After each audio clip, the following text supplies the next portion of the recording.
कहाँ फंसे हैं हम सब अपने धरती में। चलना ही है तो चलिए शिव की ओर, बनना है तो बनिए शिव, जीना है रहना है तो शिव बनकर रहिए, जैसा उन्होंने अपने आचरण से दिखाया है।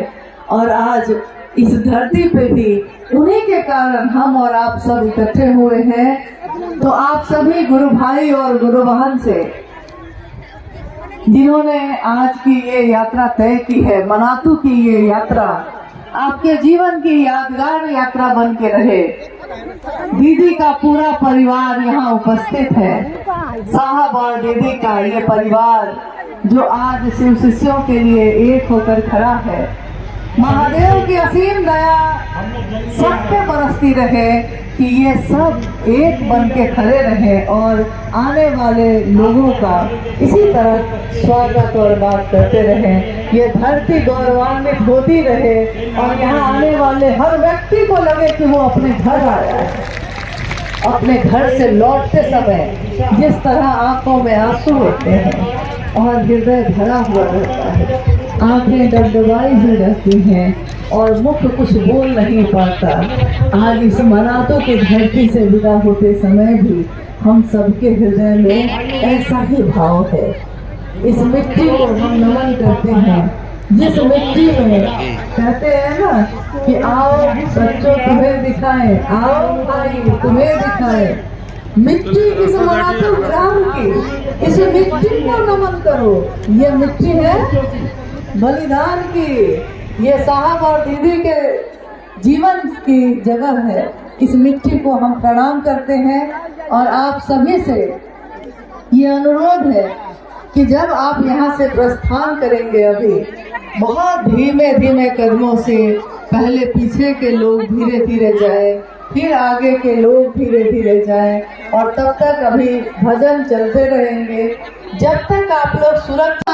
उनके आगे हाथ जोड़कर झुक जाती हैं और वो कहती हैं, यहाँ पे उनका पत्नी भाव जागता है। वो कहती हैं पत्नी भाव मतलब जब जगता है तो पति की कुछ न कुछ शिकायत तो होनी तय है। तो माँ नीलम आनंद कहती है कि देखिए ना सरकार, ये घर में बड़ा उथल पुथल करते हैं, मतलब घर में हलचल सी मच जाती है इनके द्वारा।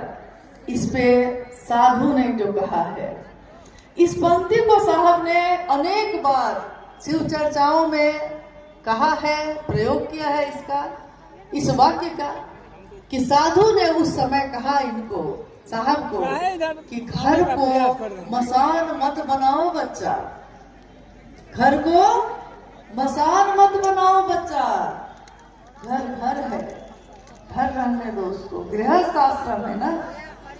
और जैसे ही वो सीधी हुई है, खड़ी हुई है और उन लोगों को देखते देखते वो साधु कहीं नहीं, चांद की रात से चर्चा धूल झाड़ करे छै, मतलब खूब खूब करता है। 12 महीने शिव की चर्चा हमारे मुख से निकलती ही रहती है। ये ना मेरी ताकत है ना आपकी ताकत है, ये ताकत है उन साहब और दीदी की जिन्होंने महादेव का रास्ता दिखाया है, महादेव का दर्शन कराया है। आइए हम सभी शिव के शिष्य उस महादेव से, उस महादेव का दर्शन करें जो इस धरती पे, यहाँ इसी स्थान पे जिन्होंने साहब और दीदी को दर्शन